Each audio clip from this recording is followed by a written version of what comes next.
Chase Hockey, Blue Futon, out of the box or out of the wall, we have Nothing Left to Fear, inspired by the legend of Stoll, Kansas. Do you know the legend about Stoll, Kansas? Well, you might want to check it out because it actually is very interesting. Even though the legends are interesting, is this movie interesting? Let's find out.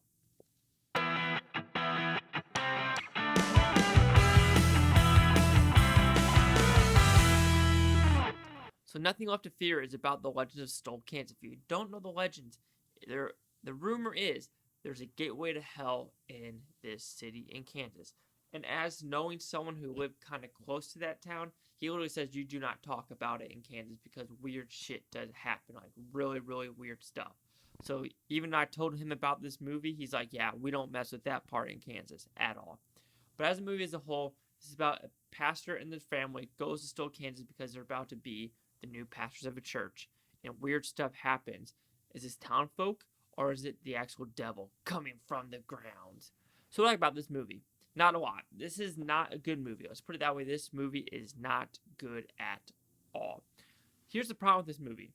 Okay, the acting I'll say is fine by some of these characters. Some overacting, some okay acting. But it is the story. You have this awesome premise of this city having a gateway, a doorway to hell. And this is how you want to show it? It is so pathetically weak. Like, you do not understand why anything is happening in this movie. This town, I think it's kind of hysterical that everyone lost goes to the same barn. Whatever. Okay, so why?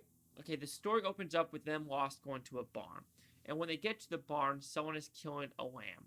Okay, whatever. But you don't explain. Nothing in the story explains why they're killing this lamb. Nothing in the story explains why they had to possess this random family member. Nothing. All they really say is the people in this town, they need a sacrifice. Literally, that is all you are given in the story.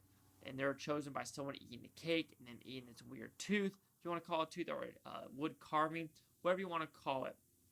But the actual story is so weak of how you could actually show, like actually go to Stoll, Kansas. If you actually go Wikipedia and real pictures, there is a weird shed kind of thing.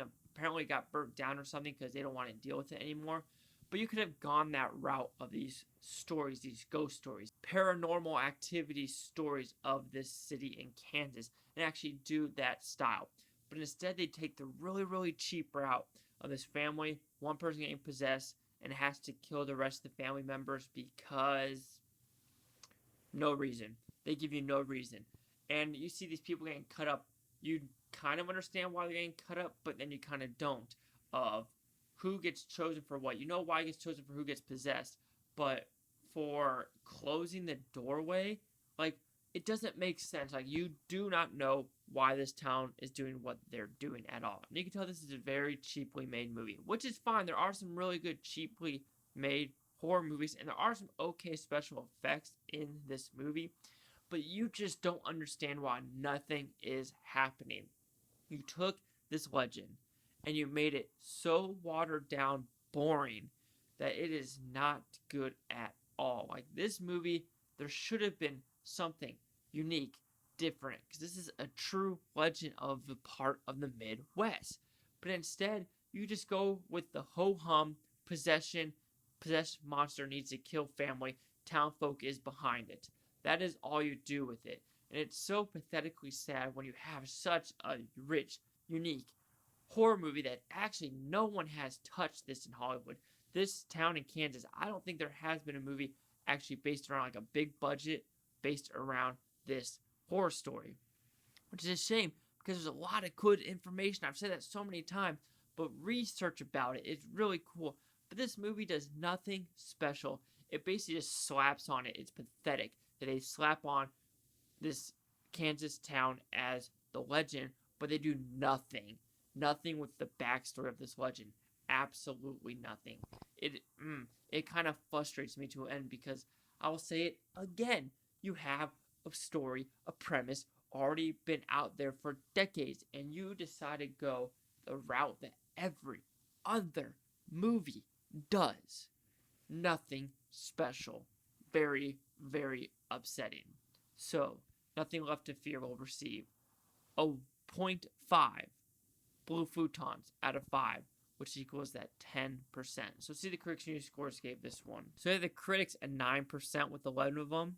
Audience score 16% with 691 and no critic consensus. Yeah, there's not a lot to like about this movie. Yeah, I would say some of the special effects are cool and some acting's okay. I don't care if it's low budget, but when you take this and you water it down, you dilute it so much where this story could have happened in any city in America, around the world, matter of fact. Why set it in this Kansas if you're going to put nothing with the real stories and legends of Kansas into this movie? You don't explain nothing. So do you agree with the 9, 10, or 16? Chase out the Blue Futon. Like, comment, subscribe. We don't think it's blue out. This blue. Yeah, I just been possessed by the Stole Kansas people.